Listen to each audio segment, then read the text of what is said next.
In this series, I'm on a road trip in Chile to explore the most intriguing abandoned places in the Atacama Desert, the driest place on Earth. In this episode, we sneak inside the factory part of a huge ghost town and discover some amazing machinery.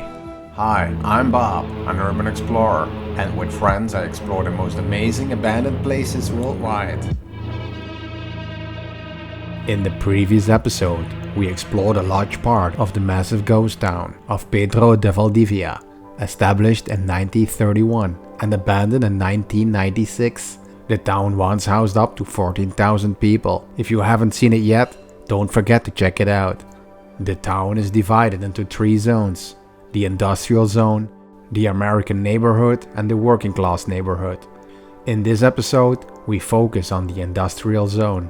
At the beginning of 1996, Pedro de Valdivia was depopulated due to high pollution levels emitted by the nitrate plant. The residents were relocated to nearby areas, mainly to Maria Elena, which we will visit later in this episode. Interestingly, the nitrate factory continued to operate. However, during my research, I noticed on various online maps that some parts of the factory appear to be inactive. My curiosity was piqued when I found this image, the only one I could find, of a hull with diesel generators. I can only hope it still exists. But since nobody has explored this place yet, I have no idea what we will encounter. There's only one way to find out. We have already made it onto the factory grounds and are trying to reach the most interesting parts unnoticed, as there is still some activity and guards patrolling the area. This nitrate factory was gigantic compared to the nitrate offices of its time. It was one of the most modern facilities built during the entire period of saltpeter exploitation, thanks to a new technology developed in the 1920s called the Guggenheim system. The Guggenheim system was a more modern, efficient, and effective method for extracting nitrate compared to the older Schenck system used in other nitrate towns. This system was also implemented in the nitrate mine of Maria Elena, which we will visit later in this episode. Together, these two factories represented 40% of the national production of saltpeter, producing over 1,200,000 tons per year. My first saltpeter factory. Never seen this. It's too bad we don't know anything about it, how it works. It's totally different than things I used to see. But this is probably the start of the process, right?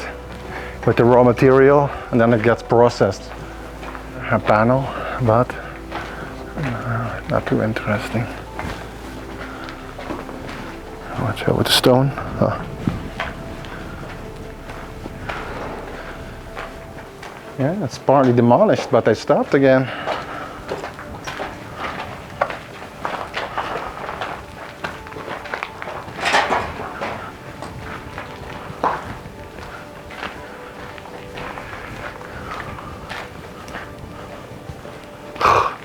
Imagine you have to work in this heat. Boy. If I had a factory, I would let the people work at night, because they are used to it also. Yeah, I think people here don't get used to the weather, man. Must be hell for them. So you barely see any animal here.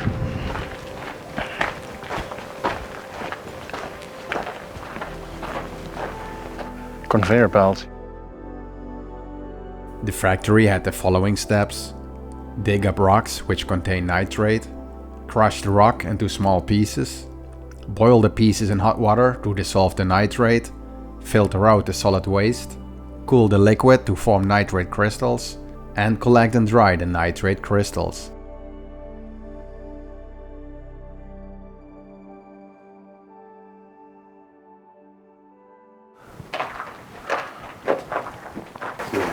Conveyor belt approximately. Oh yeah. Where it comes in. Big distance, yeah.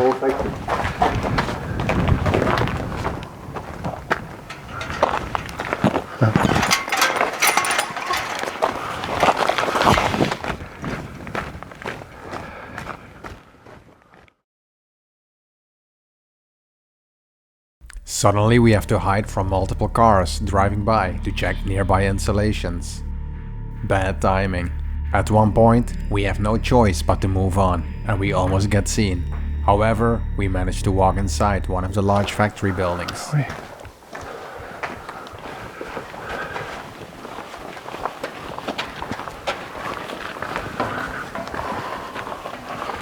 No clue how it will look like, man. Yeah, nice.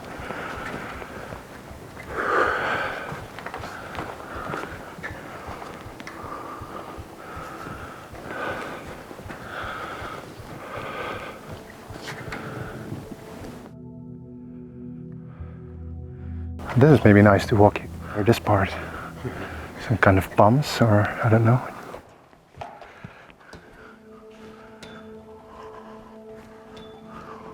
We go? Let's go.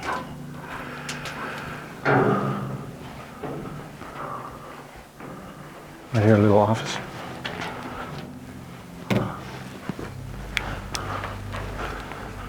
Hey, they do celebrate Christmas here without the snow. Crunchy stairs.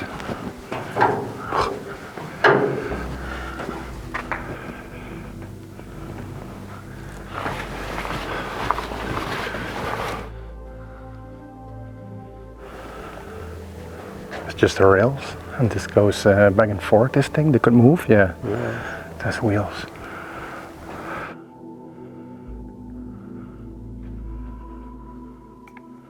Oh, what the fuck is this? Watch out, jongen, don't touch it. This is most likely ammonia. Pretty new displays.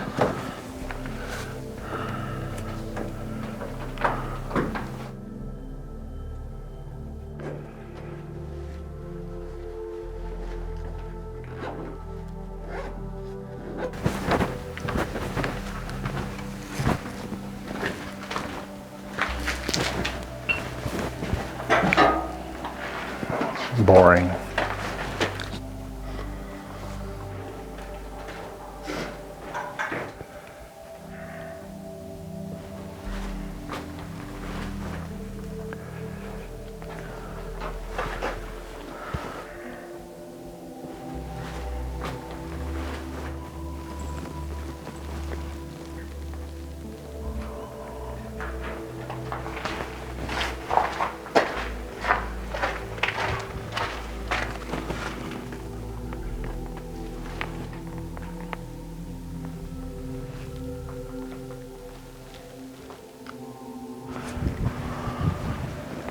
Wow, what's this? Crazy hole. Crazy. Generators or what? Whoa! Oh my god.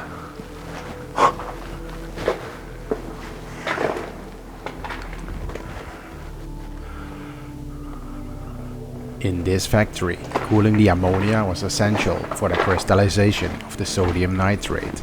This hall housed what I think are the ammonia refrigeration compressors. These compressors would pressurize ammonia gas into a liquid state, which then can be used for cooling. Here you can see similar compressors in the United Kingdom.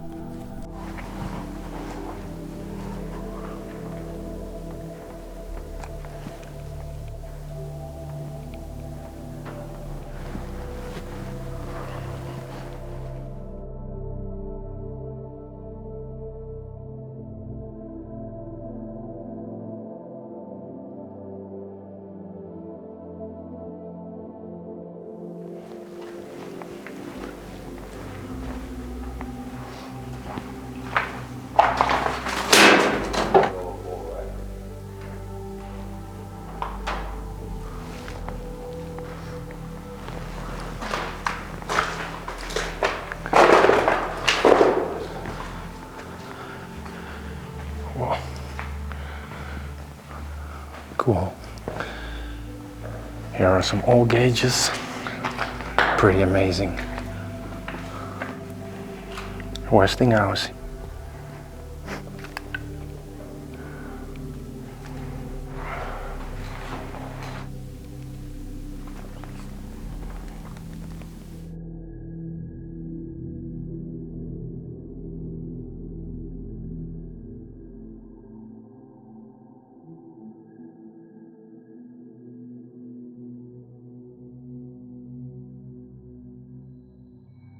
It's time to head to the power station where I found that old picture of.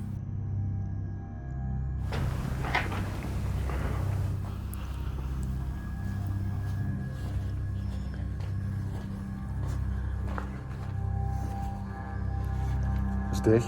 Everything appears closed, but we managed to find a way inside. Easy by you.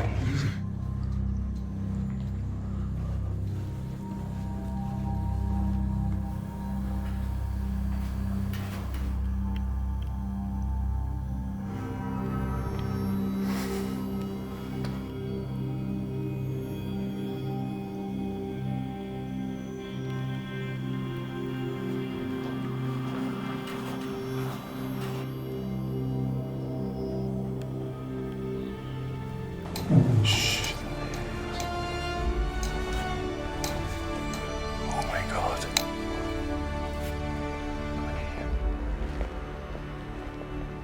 I'm amazed to see the diesel engine still in place. But the lights are on, and there are signs of recent activity. We need to be cautious, not to be seen or heard by any workers. It's going to be a quick exploration. Here you can see diesel generators from the American brand Nordberg. These engines were known for their durability and efficiency.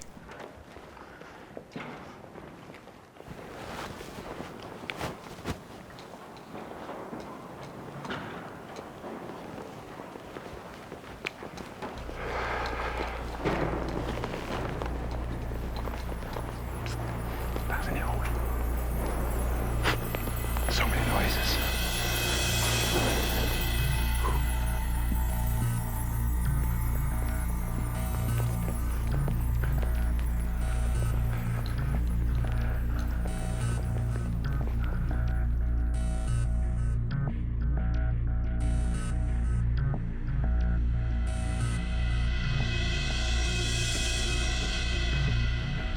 Unfortunately for us, it appears that the diesel generators have been replaced by more modern types. But to my surprise, there are two smaller generators in their original state. These are likely the auxiliary generators.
We quietly make our way to the other side of the hall, walking behind the generators to avoid being seen. Oh, die lampen zijn aan. De lampen zijn aan.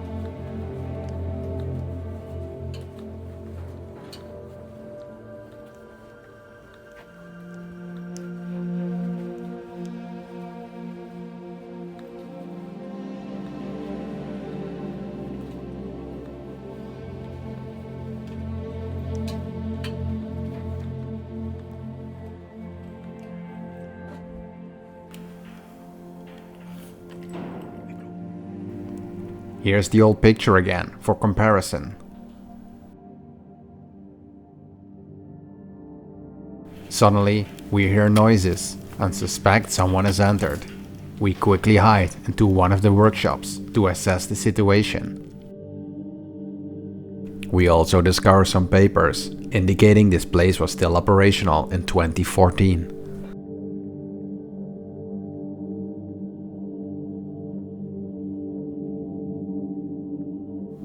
It remains silent for a while. We decide it's time to leave before we are discovered.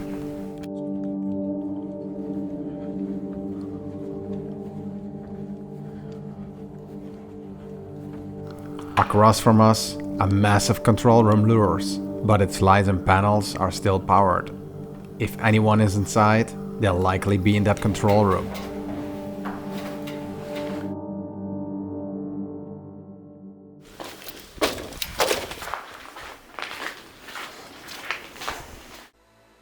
We decide to head back, as we have likely seen the most impressive buildings, and the risk of the long exposed walk to the other end of the factory isn't worth it. While trying to shoot some extra footage, I once again get chased by dogs and barely make it to the car in time. This encounter will have significant consequences, as you'll find out later. We drive to Maria Elena, the other nitrate town with a large factory part.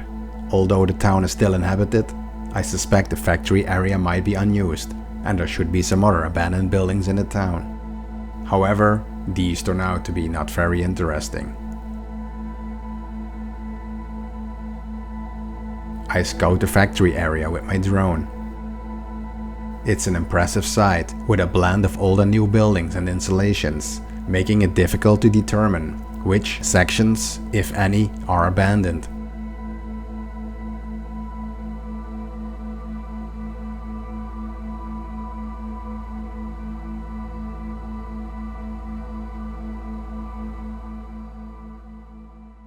Yeah, so here's selectivity on the terrain. We have no clue what's going on here. Not so simple also. Well, yeah. The problem is leaving the car. Despite the risks, we decide to give it a try. Our plan is to park the car at the gas station, reducing the chance of someone breaking in and stealing our luggage. But then, a nightmare unfolds.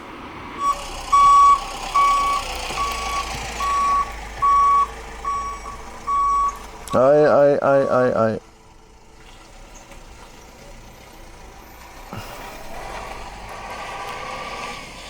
So we have a huge problem. Luckily we are at a gas station and it didn't happen somewhere in the middle of nowhere. So what happened? We have a keyless car and Frank was driving and he put the keys on top of the car and then drove away. And then of course when we are at the gas station, we had to shut off the car and then we wanted to start it again and it couldn't. The keys were gone. Yeah, it's really lucky that we're at the gas station. Yeah, you imagine in the desert when you stop the car and there's no one around. Fingers crossed that we find it, and otherwise I think that will be the end of the trip because we are pretty remote. After waiting for more than 2 hours, Frank returns. No key? Gracias. Yo, jong. Grande problema.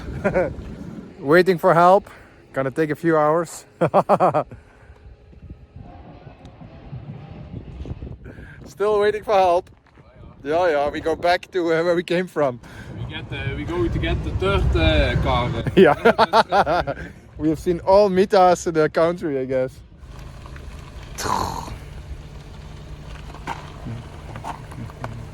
So we're driving constantly in the middle of nowhere in the desert. There are not even gas stations. And these are the tires they put on our rental car. But it was good, eh? Yeah, very good, eh? They checked the tires. It's barely even any depth here. All the holes in here. My God, eh? You can almost see the steel wire coming out there. Crazy, eh? So we have to drive to a big city, a few hundred miles further, and then get another car, because if we get stuck here somewhere, patiently waiting for help to arrive. 6 hours ago since we stranded, still waiting. Seems help finally arrived. I don't know what is going on here, but I hope we get this car. No clue. Unfortunately, we don't. the car gets towed to the nearest city, and we are taken to a hotel, where we have to wait for a solution. With urban exploring, you never know where each day will take you, and sometimes it's far from what you expected, like spending the next few days in a hotel room. Oh well, at least we got a place to sleep.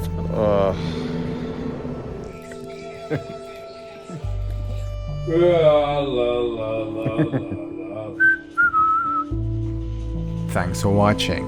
Please leave a comment and thumbs up and subscribe to my channel for future adventures.